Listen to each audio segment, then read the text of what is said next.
Friends, మీ ఇంట్లో వాళ్ళు, మీ చుట్టూ ఉన్న వాళ్ళు ఎంత వరస్ట్గా ఉన్నా సరే, పిల్లలు మీరు ఎలా ఉండాలనుకుంటున్నారు?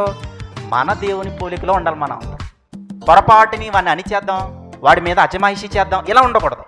కొంతమంది లోకంలో ఉన్నటువంటి పద్ధతులను ఫాలో అవుతుంటారు.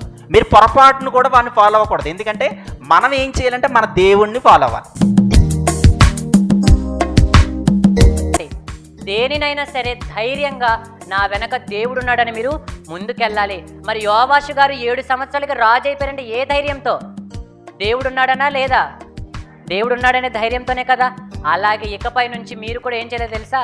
నిత్యము మిమ్మల్ని అరచేతిలో చెక్కుకొని మీతో పాటు ఉండి మీకు అన్నిటిని ఇస్తూ, మీరు నిద్రలో మర్చిపోయి ఆదమర్చి పడుకుండిపోయినా మీకు ఊపిరినిస్తున్న దేవుడు మీతోనే ఉన్నాడని మీరు గుర్తుపెట్టుకోవాలి. దేవుడున్న పరలోకం వైపు వెళ్ళాలని మీరు గుర్తుపెట్టుకోండి. ఈ లోకంలో ఉన్న వాటన్నిటిని దేవునికి దూరం చేసే ప్రతిదీ ఒక కాకి లాంటిదే. ఆ కాకి ఎలాగైతే పక్షిరాజుని పిరికిదానిగా చేయాలనుకునిందో, అలాగే గేమ్స్ కానివ్వండి, మీలో ఉన్నటువంటి నెగిటివిటీ థాట్స్ కానివ్వండి, నెగిటివ్ థాట్స్ కానివ్వండి, ఇవన్నీ కూడా దేవునికి దూరం చేసేవే.